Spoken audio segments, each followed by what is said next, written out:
La semaine dernière, nous avons discuté de l'importance de la voix de Dieu. L'importance de la voix de Dieu.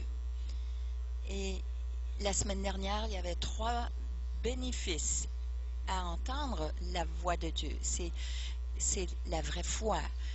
La parole nous dit que la foi vient de ce qu'on entend de la parole. Alors, si vous voulez avoir de la foi, on n'essaie pas de remuer la foi, de créer la foi. Ça vient de la voix de Dieu, ça vient de la parole de Dieu. La vraie foi vient d'entendre la parole. Laissez Dieu nous parler. Et vous n'avez pas besoin de conjurer quoi que ce soit, de faire des incantations, rien. C'est vraiment d'écouter la parole. Et la vraie foi est créée de la parole. Deuxièmement, une des plus grandes choses que Dieu veut nous donner, deuxièmement, c'est que nous soyons des filles et des filles de Dieu, aimées de lui, acceptées de lui. Aucune condamnation qui vient de Dieu. Matthieu 4,4 nous dit, l'homme ne vivra pas de pain seulement, mais de toute parole qui sort de la bouche de Dieu. Et comme Dieu nous parle, ça nous aide, ça nous soutient, ça nous donne une pleine vie. Voilà, le troisième bénéfice de la vérité de Dieu, c'est l'intimité avec Dieu. Jean 6 et 63 nous dit, les paroles que je vous donne sont esprit. Voilà la voix de Dieu qui parle et qui donne la vie, la communion avec lui, de pouvoir parler avec lui. Lorsque je priais au début, quand j'ai appris à prier, j'ai appris les différentes techniques de prière. Oh, j'étais vraiment excitée parce que je pouvais créer, je pouvais prier pendant 60 minutes. Mais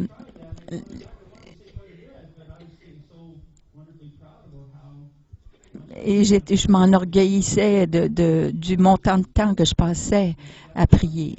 Mais Dieu nous dit aussi non seulement de parler, mais d'écouter la voix de Dieu. Oui, prenez-vous 10 minutes si vous le voulez, mais prenez aussi le temps d'écouter la voix de Dieu et d'entendre ce que Dieu nous dit. Vous pouvez lui dire quoi faire, mais vous pouvez aussi lui demander qu'est-ce qu'il désire pour votre vie.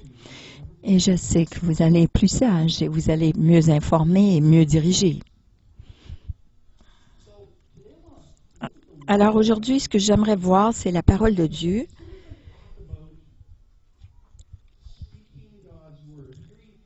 Aussitôt que je commence à parler, d'entendre la voix de Dieu, ça ne dépend pas de votre arrière-plan religieux. Oh, il y a des gens qui vont nous dire, oh, il faut faire attention, comment, tu sais, pour ne pas aller hors des limites.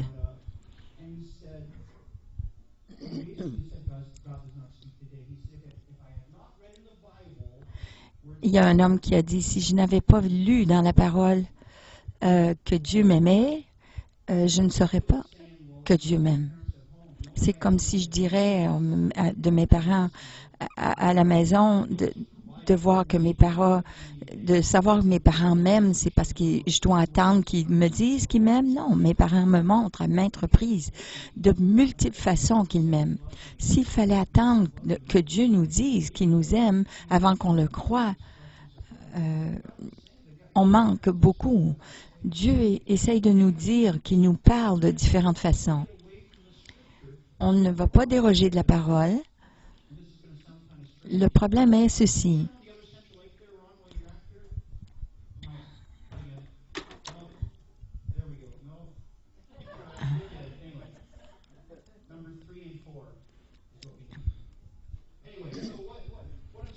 Ce que je suis en train de dire, c'est qu'on a besoin.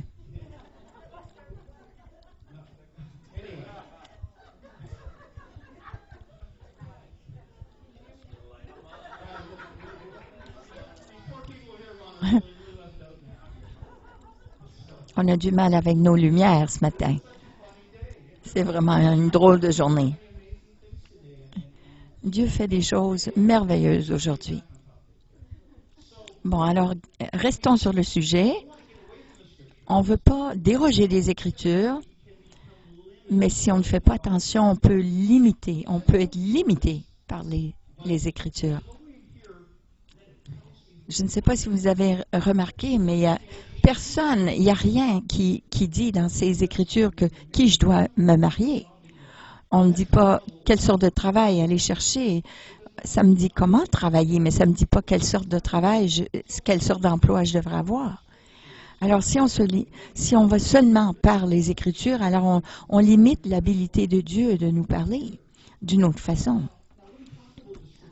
Alors, laissez-moi parler un peu des Écritures. Car toute Écriture, ça dit, sont des Écritures qui sont inspirées de Dieu.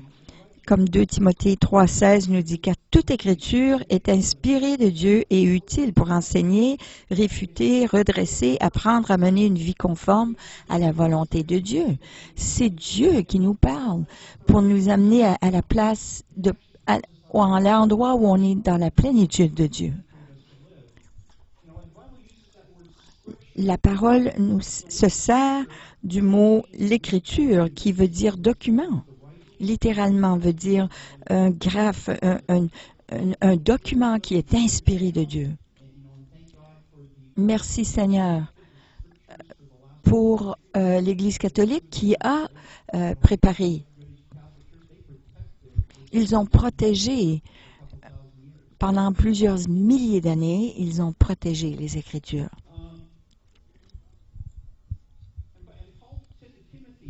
Paul a dit à Timothée, ces documents viennent de Dieu.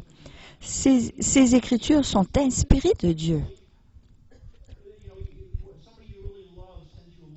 Imaginez-vous que quelqu'un qui vous aime et que vous aimez beaucoup, vous recevez une lettre de cette personne dans le courrier. Vous n'allez pas le mettre de côté et dire « Ah, je le lirai quand j'aurai le temps ». Non, vous savez que quelqu'un vous aime. Alors, c'est de même avec cette parole. Dieu vous aime. Ces documents viennent de lui. C'est une lettre inspirée de Dieu parce qu'il vous aime et il veut vous parler. Ce sont des Écritures. Dans l'Ancien Testament, dans Genèse 15:1, ça nous dit, après ces événements, la parole, qui est le mot d'Abar, de l'Éternel, fut adressée à Abraham dans une vision. Il dit, Abraham, ne crains point, je suis ton bouclier et ta récompense sera très grande. Alors la parole du Seigneur est venue à Abraham. Et alors, venir à Abraham voulait dire quoi? Ça ne voulait pas dire la parole écrite.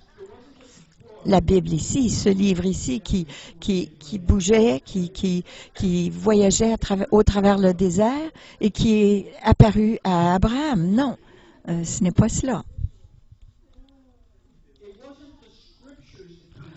Ce n'était pas les Écritures qui est venue, mais plutôt la voix de Dieu qui a été adressée à Abraham. Alors, il y a une relation entre la voix de Dieu, la parole de Dieu et les Écritures, mais elles ne sont pas toujours pareilles.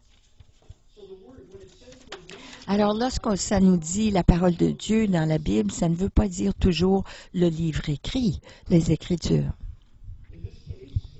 Dans ce cas-ci, c'était la parole personnelle de Dieu adressée à Abraham. Et il a dit des choses merveilleuses. Il lui a dit, ne crains point, Abraham, je suis ton bouclier et ta récompense sera très grande. Et à partir de ce moment-là, Dieu a commencé à se révéler à Abraham dans des circonstances extraordinaires. Et c'est par la suite qu'il a fait une alliance avec Abraham.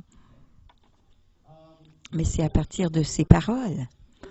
Hébreux 4:12 nous dit aussi, car la parole, un autre mot pour parole, veut dire logos. La parole de Dieu est vivante, efficace, plus tranchante qu'une épée quelconque, et à 2 tranchants, pénétrante jusqu'à partager âme et esprit, jointure et moelle. Elle juge les sentiments, les pensées du cœur.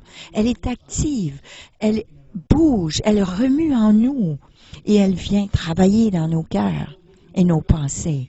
Alors la parole de Dieu, c'est des Écritures, mais elle est vivante, elle est active. Ce sont aussi des documents qui sont mis ensemble, mais non seulement cela, mais c'est vivant.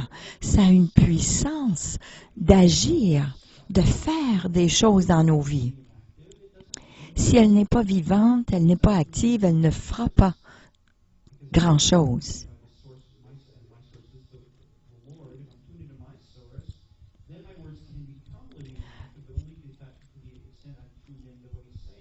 Je dois être vraiment connecté à ce que Dieu dit. La parole de Dieu aussi parle de parole, de puissance. Voilà la parole active, la puissance. Il y a aussi une autre définition pour la parole qui est logos, la parole qui est motivée, qui a un mouvement. Jean 1, 1 à 4 dit « Au commencement, la parole logos existait déjà. La parole logos était avec Dieu. La parole logos était Dieu. Elle était au commencement avec Dieu. Tout a été fait par elle. Rien de ce qui a été fait n'a été fait sans elle. En elle, il y avait la vie, et cette vie était la lumière des êtres humains. » Donc, lorsque Jean parlait de la parole, il ne parlait pas d'un livre, mais il parlait d'une puissance, d'une active, quelque chose de vivant qui était la parole de Dieu, la parole de Dieu.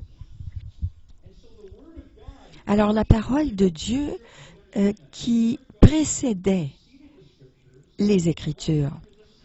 Et même après que ce livre a été complété, la parole de Dieu a continué d'agir et de parler et d'être adressée aux hommes. La parole de Dieu continuera. La parole de Dieu, une fois elle a été dite, ne changera pas, mais elle parle toujours.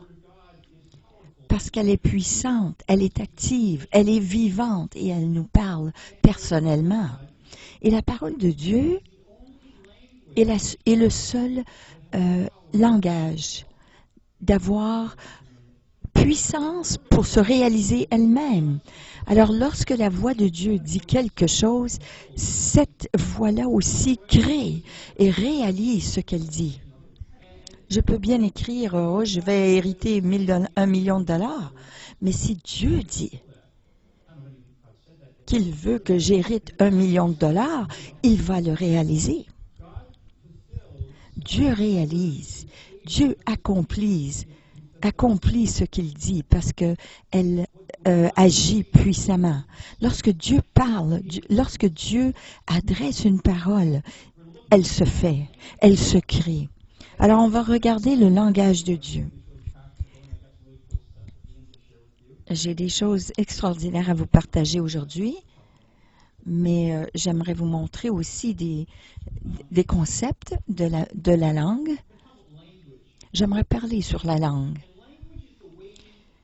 Le langage est une façon qu'on décrit quelque chose,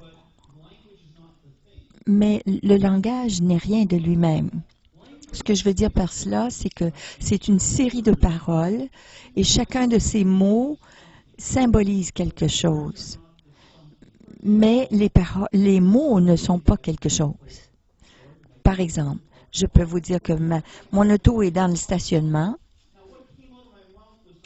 Ce qui est sorti de ma bouche n'est pas une auto, mais ce sont des paroles qui décrivent que mon auto est dans le stationnement. Ce sont des mots qui symbolisent la voiture. Alors, le mot auto symbolise cette voiture. Je peux vous dire que je conduis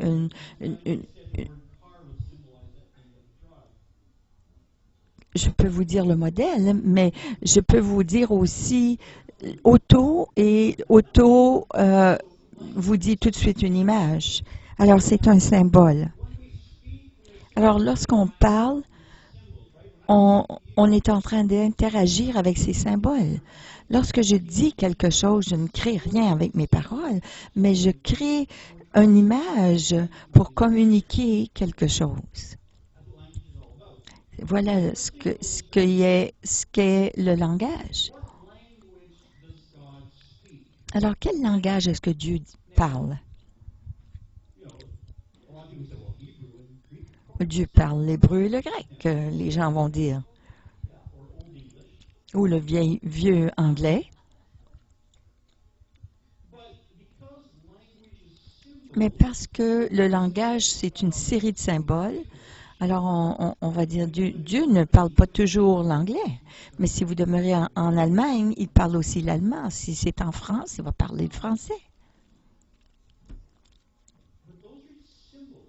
Mais ce sont que des symboles. Quelle langue est-ce que Dieu parle?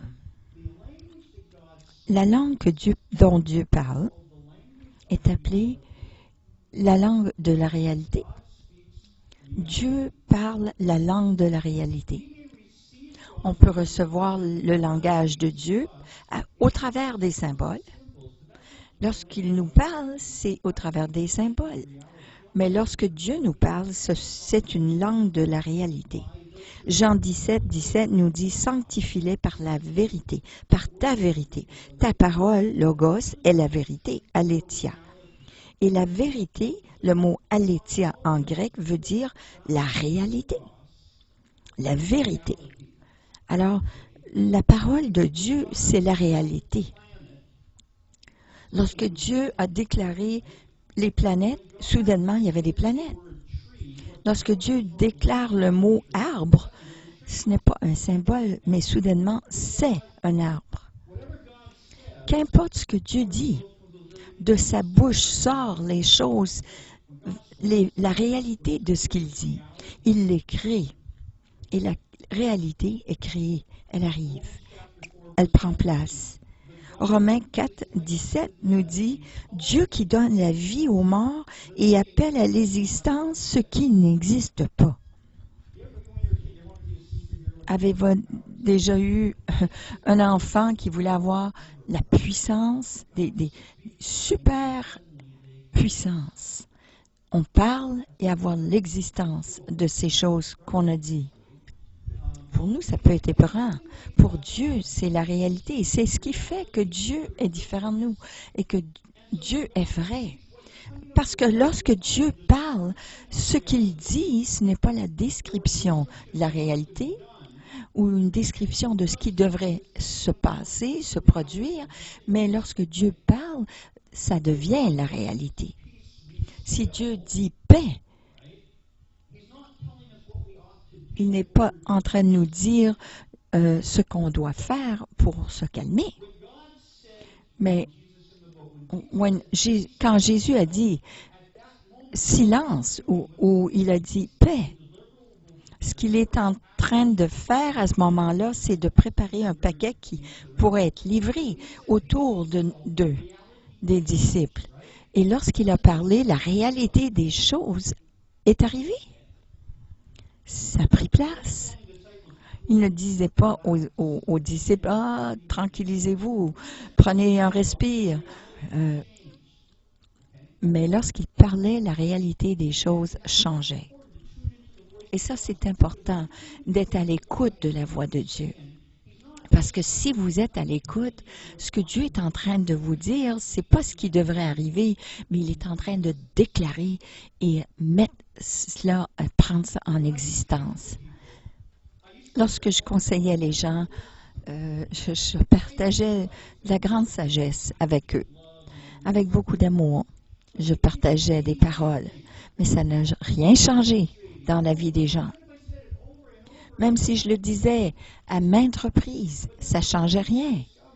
Mais récemment, j'ai découvert ceci, que si je peux inciter une personne à entendre la voix de Dieu, même une fois, les choses changent. Et je me plaignais. Comment ça se fait? Il faut que je répète 6, 7 fois, il n'y a rien qui change. Et toi, tu le dis une fois, et ça arrive tout de suite, soudainement, ils comprennent. Et bien sûr, c'est parce que je demande à Dieu cela que j'attends une réponse. Bon Dieu, qu'est-ce que tu as à dire là-dessus? Et Dieu, il me répond, mes paroles sont actives, sont puissantes, ils agissent, sont agissantes, mais les tiennes, non. C'est ça la différence. La parole de Dieu est vivante, elle est active. Et ma parole à moi, non, elle n'aboutit à rien. Alors la voix de Dieu, la parole de Dieu, la voix de Dieu, contient la réalité des choses qu'il déclare. Alors, lorsque Dieu nous parle sur la foi, sur notre identité, il est en train lorsqu'il dit « Tu es mon fils », il n'est pas en train de nous convaincre, il est en train de mettre en place dans notre identité même son image de fils. Il crée en nous cette image de fils, ce qu'il vient de déclarer. Il n'essaye pas de nous convaincre. Il essaye de nous donner ce qu'on a besoin à ce moment même-là. Et très souvent, ce qui arrive, c'est que, bon, Dieu va me parler et moi, j'essaye de mettre ça en place, de le faire. Mais non, c'est pas ça que Dieu veut, c'est que Dieu est en train de déclarer des choses, c'est pour que je collabore avec lui, mais que je le reçoive, ces paroles. Dieu veut être notre source, il veut être celui qui fournit. Et si moi, je veux simplement juste écouter et ne pas mettre en pratique, c'est tout ce que je vais avoir. Mais Dieu veut le créer en moi. Et peut-être qu'il répond aussi une question que nous ne demandons même pas. Alors, on croit que Dieu est silencieux. Peut-être c'est parce que nous ne demandons pas la bonne question. Et peut-être qu'il nous parle aussi, comme la femme au puits, la jeune Samaritaine au puits, il dit, et comme Jésus lui a répondu, si tu savais le don de Dieu et qui il est qui te demande à boire, alors toi tu lui demanderais et il te donnerait de l'eau. Mais non, peut-être qu'elle dit, oh non, je ne veux pas entendre cela maintenant. J'ai juste besoin que tu répondes à ce besoin-là. Mais Dieu est en train de dire, non, si tu savais qui j'étais. Si tu savais qui j'étais, tu me demanderais moi et je te donnerais de l'eau vivante, de l'eau vive. Non, non, non, non, non. Tu as besoin de me dire, c'est quoi, où je devrais demeurer, c'est quoi l'emploi que je devrais prendre. Mais non, le Seigneur dit, si tu savais qui j'étais, tu me demanderais de l'eau vivante et je te la donnerais. La parole de Dieu contient les choses que nous sommes et les choses que nous avons besoin. Il faut qu'on soit à l'écoute de ce que Dieu dit, parce que ce que Dieu est en train de nous dire, c'est vraiment ce qu'on a besoin. Il ne faut pas argumenter avec Dieu. Il ne faut pas contester avec lui. Si souvent on est en train de dire « Ah, je suis en crise, Seigneur, j'ai besoin de prendre une décision et ça presse, qu'est-ce que tu veux que je fasse? » Et Dieu dit « Je t'aime tellement.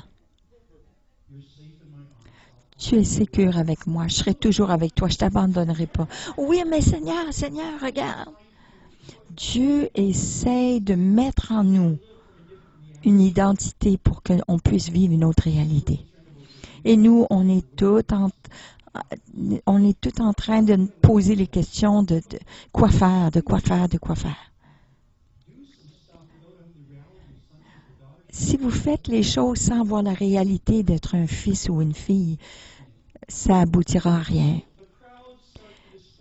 Alors, bon, les multitudes de personnes commencent à se disperser. Là, Jésus regarde les disciples et il leur dit, regarde tout cela, est-ce que vous allez me quitter, vous aussi?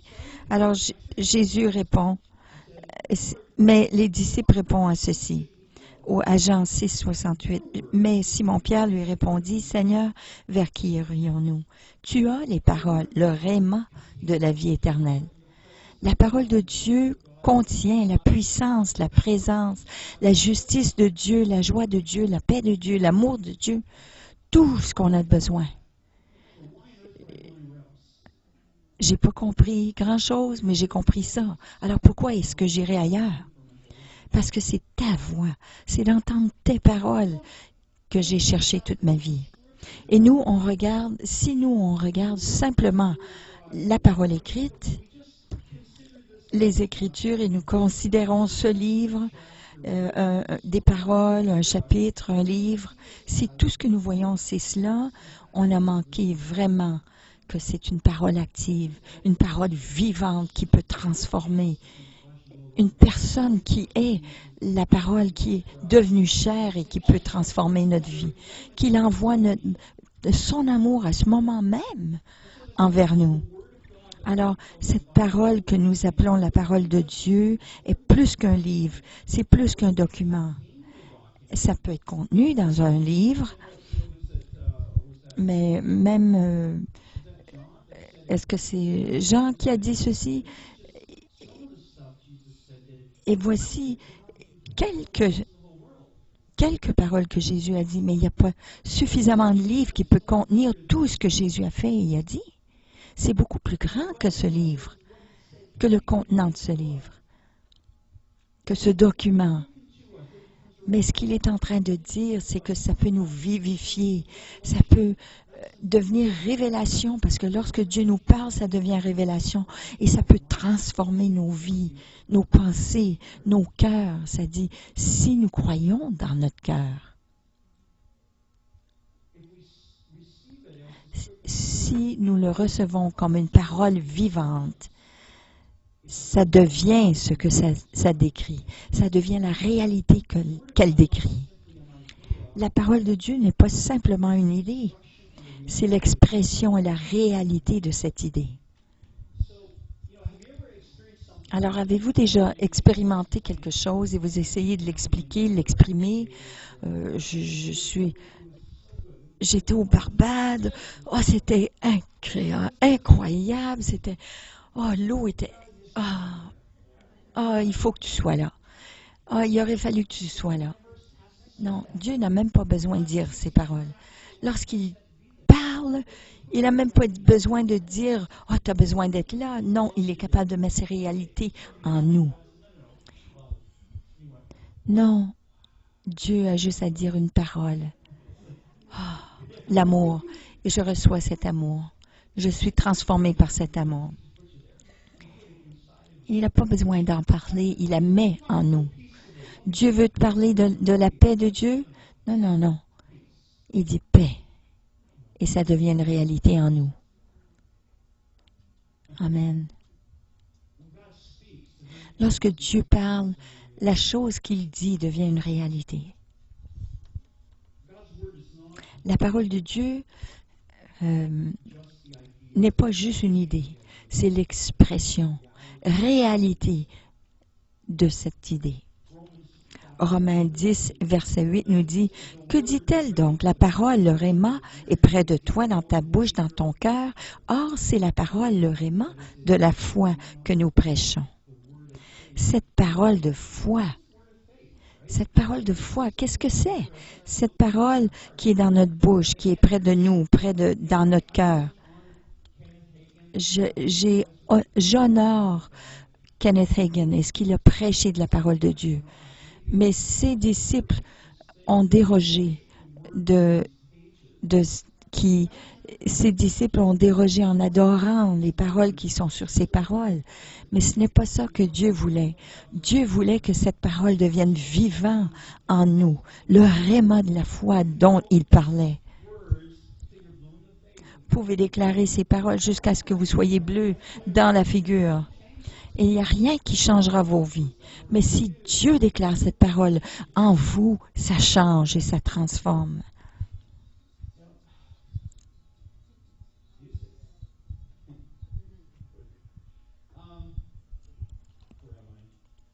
Où suis-je?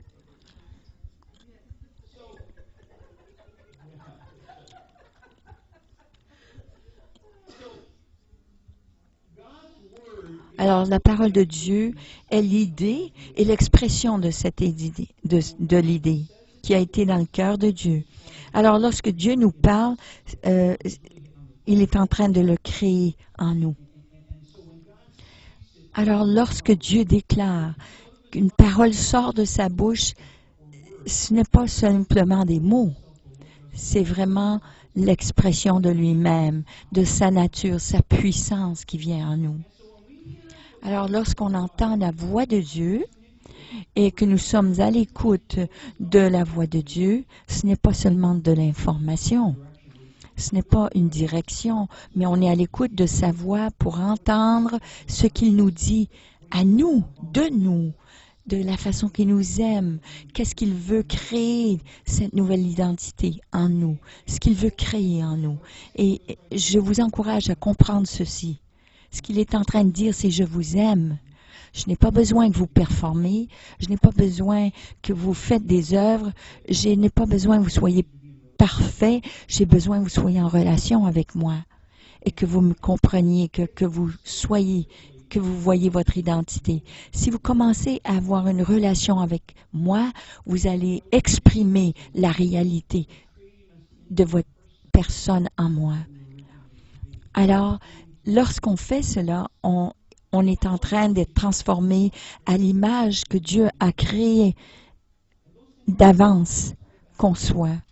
C'est ce qu'il avait perçu pour nous. Ce sont des symboles de la réalité. Souvent, la grande faute qu'on fait dans nos vies, c'est qu'on arrête de voir la réalité de ce que Dieu dit et on focus plutôt sur la doctrine, sur l'argumentation de la doctrine, des mots, des choses, mais c'est la réalité derrière les mots qui est important. Parce que la doctrine, c'est simplement un symbole de la réalité. Mais la parole de Dieu, c'est l'expression de la réalité qui vient du cœur de Dieu.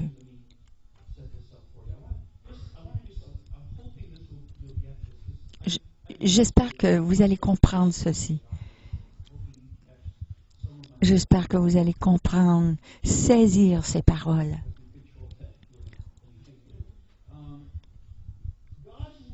La parole de Dieu n'est pas seulement vivante, active, mais elle est une force créative.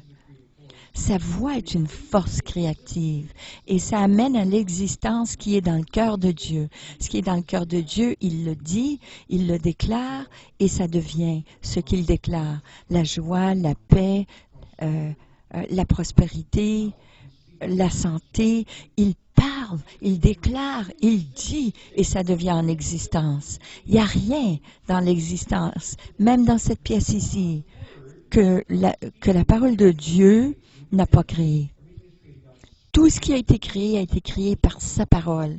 Colossiens 1, 16 et 17, ça dit « Car en lui, Jésus, ont été créées toutes les choses qui sont dans les cieux, sur la terre, les visibles, les invisibles, trône, dignité, domination, autorité. Tout a été créé par lui et pour lui. Il est avant toute chose et toute chose subsiste en lui. » Voilà. Il était avant toute chose. Et toute chose subsiste, imaginez-vous, en lui. Toutes ces choses subsistent en lui.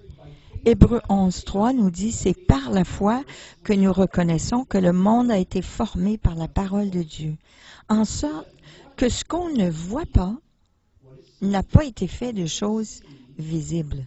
Ce qu'on voit n'a pas été fait de choses visibles. Tout ce qu'on voit aujourd'hui n'a pas été fait de choses visibles. En d'autres mots, les choses qui sont visibles ont été créées des choses invisibles. Les choses qu'on voit ont été créées des choses qu'on ne voit pas. Alors, pensons à cela un instant. Dieu a déclaré, Dieu a dit, et de sa bouche, de sa voix, est devenu réalité. Ce qu'il a dit est devenu réalité.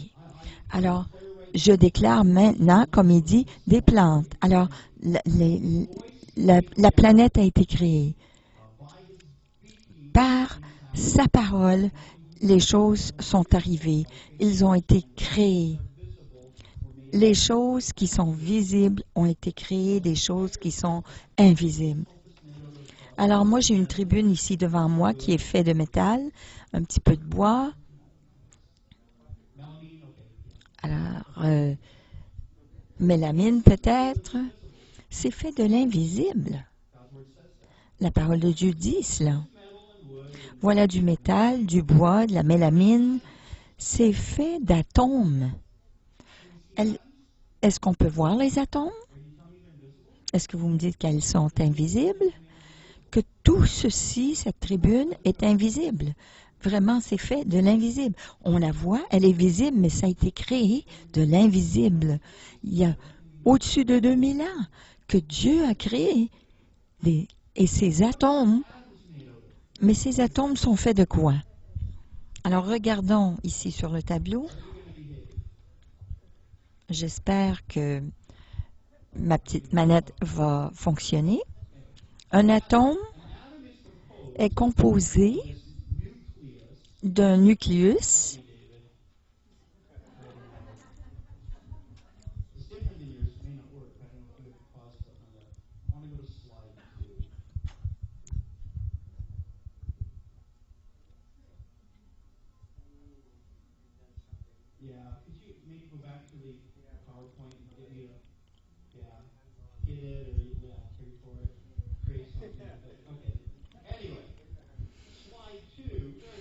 Voilà le deuxième diapo.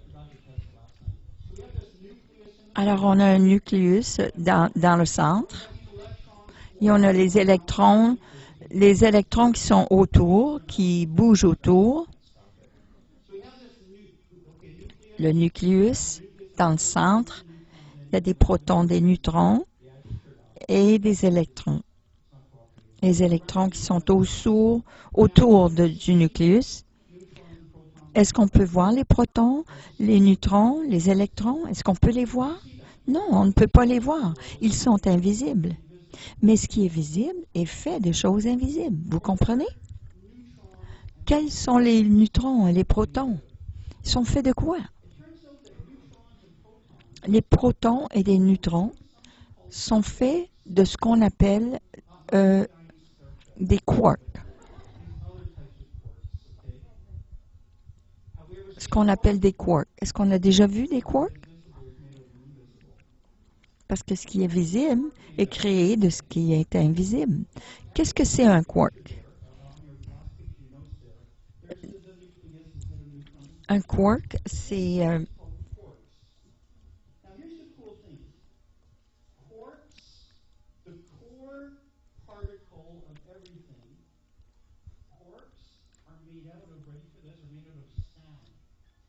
le quark est fait du son. Il est fait de son qui vibre constamment. Alors, tout ce qu'on voit autour de nous, les choses physiques, ils ont une particule de quark qui est le son. Tout objet physique, même la lumière, la particule de quark qui est dans la lumière est fait de son. Alors, lorsque Dieu a déclaré, a dit quelque chose et que le son est sorti de sa bouche, il a fait la lumière. Et la lumière est faite de son. Extraordinaire. Lorsque Dieu dit n'importe quoi qu'il fait, qu'il crée, en existence, c'est du son qui sort de sa bouche. Tout ce que nous voyons, c'est du son. Tout ce que nous voyons autour de nous, dans son corps, pas dans son corps, dans son centre, c'est le son.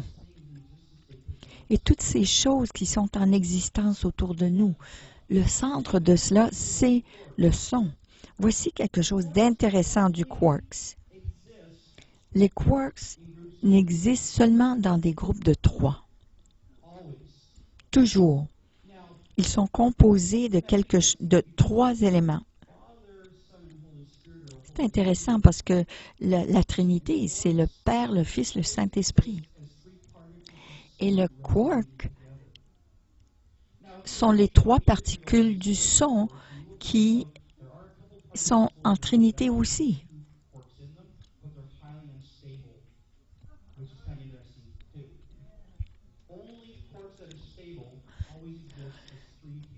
Tout quark qui est stable sont 3 sons qui travaillent ensemble. La Trinité, le Père, le Fils, le Saint-Esprit qui nous donne la réalité de notre monde aujourd'hui.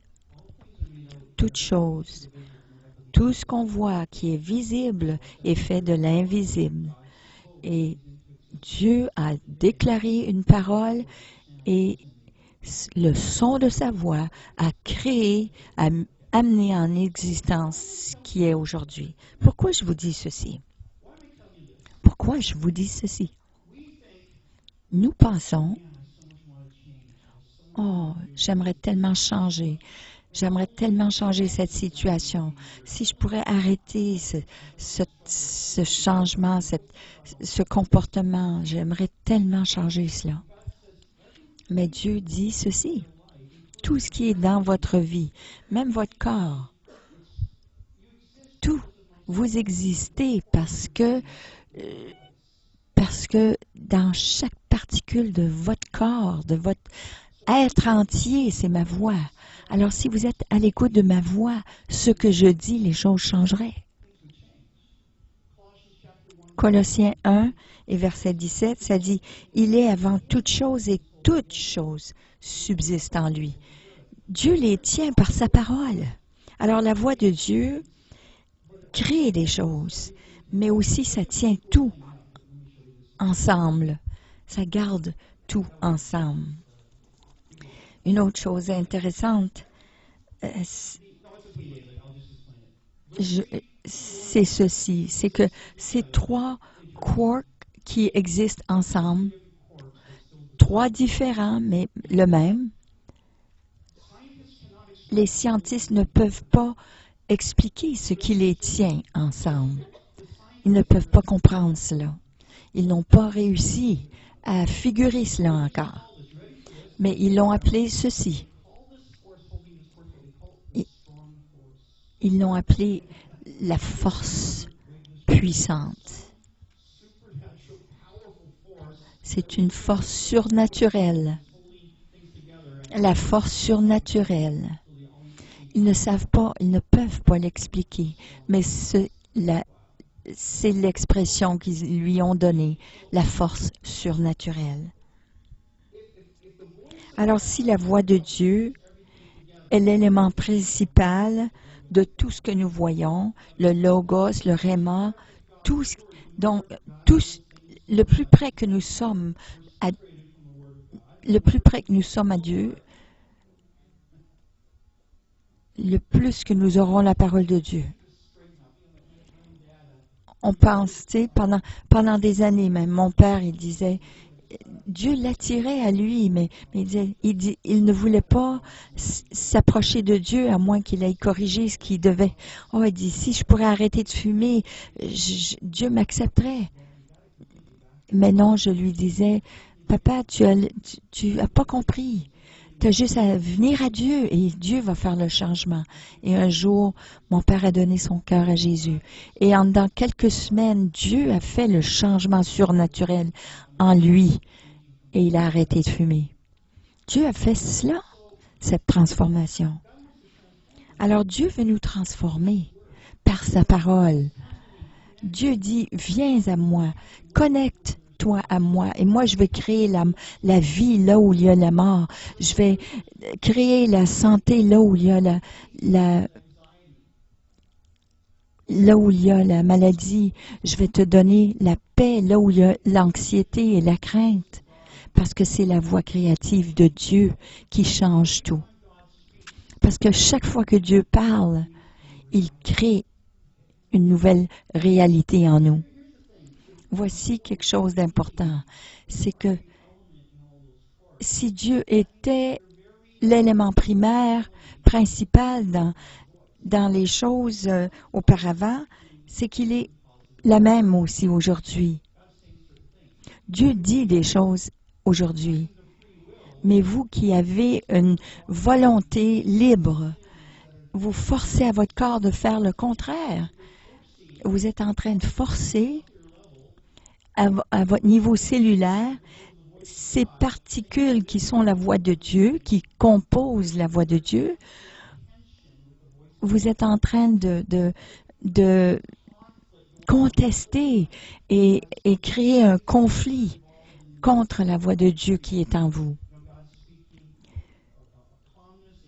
Dieu est en train de déclarer la paix et vous êtes en train de créer la crainte et l'anxiété et l'inquiétude.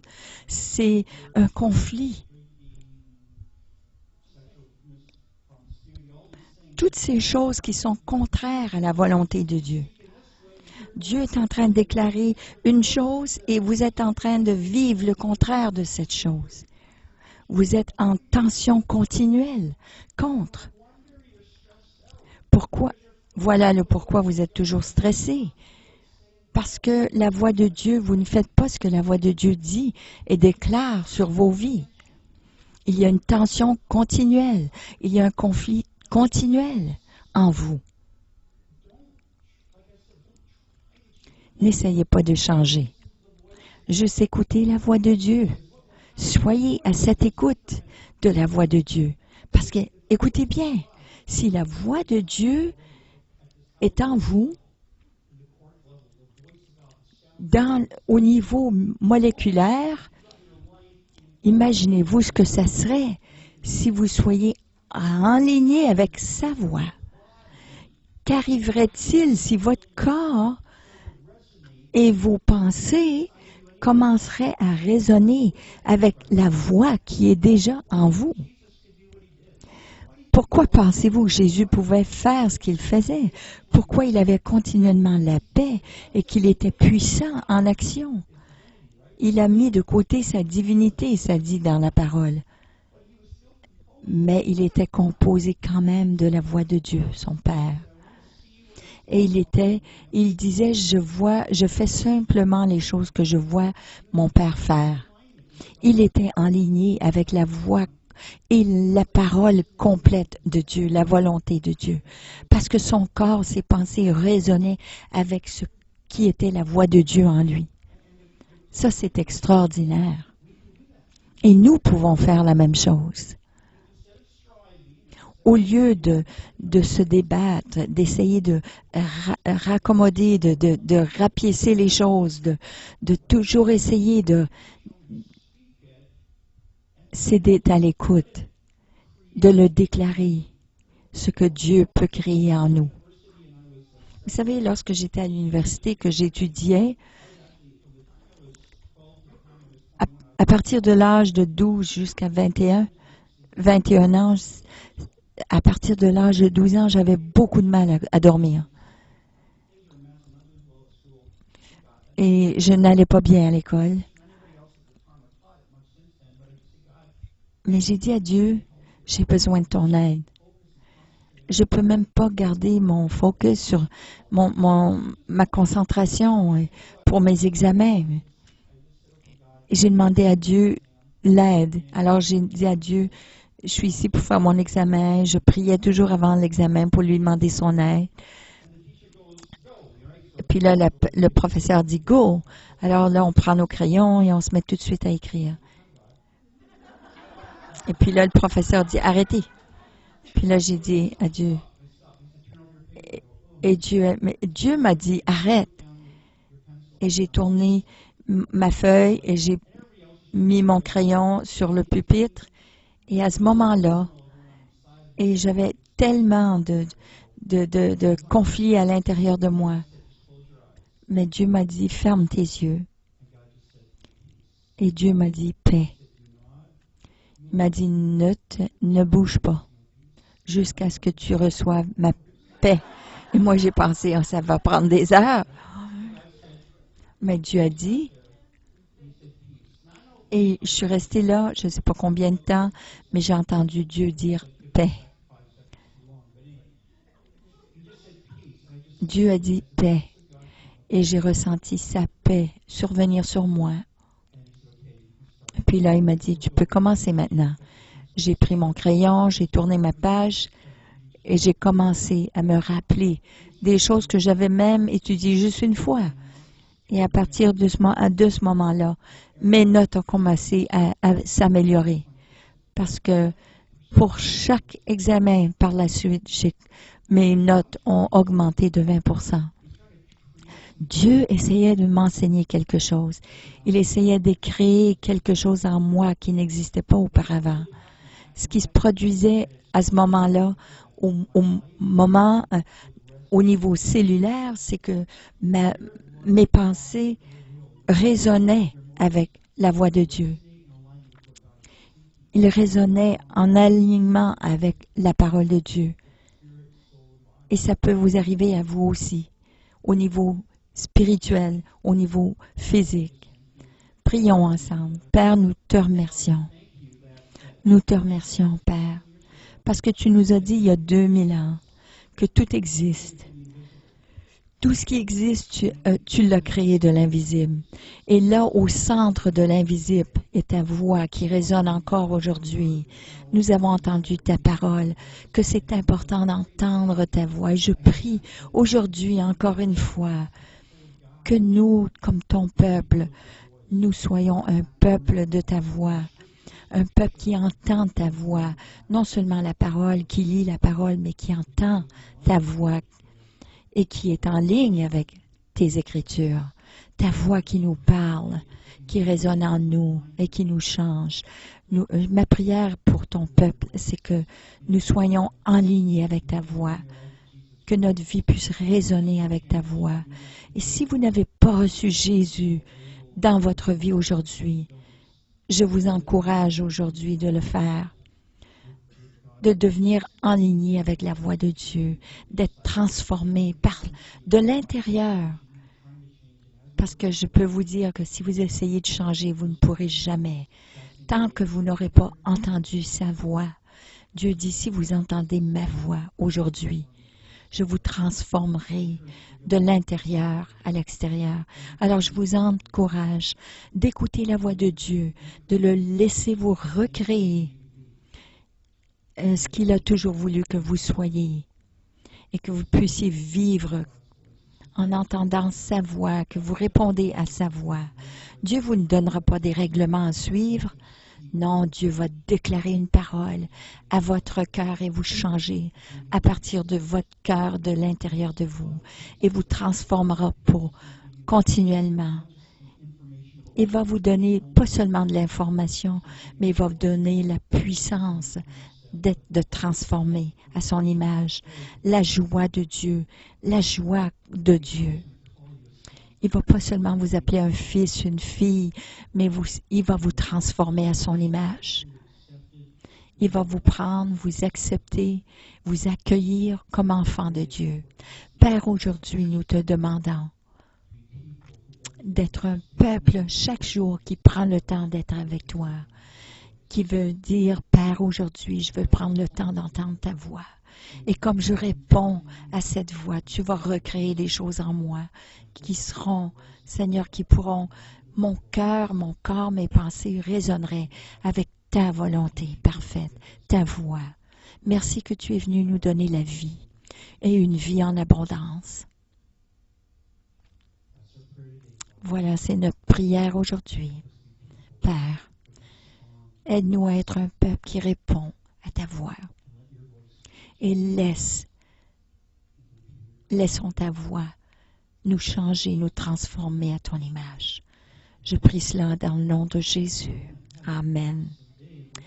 Ayez une journée extraordinaire.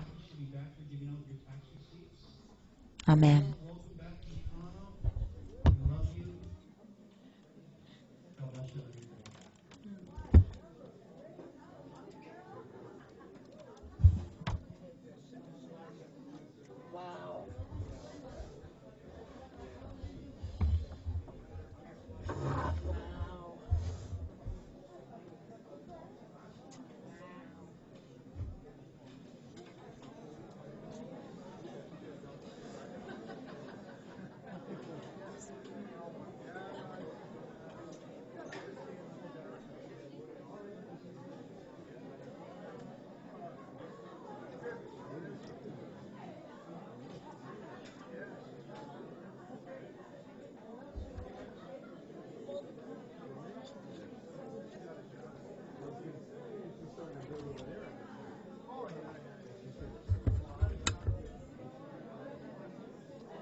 We don't know what we're doing. We don't know what you're doing sometimes.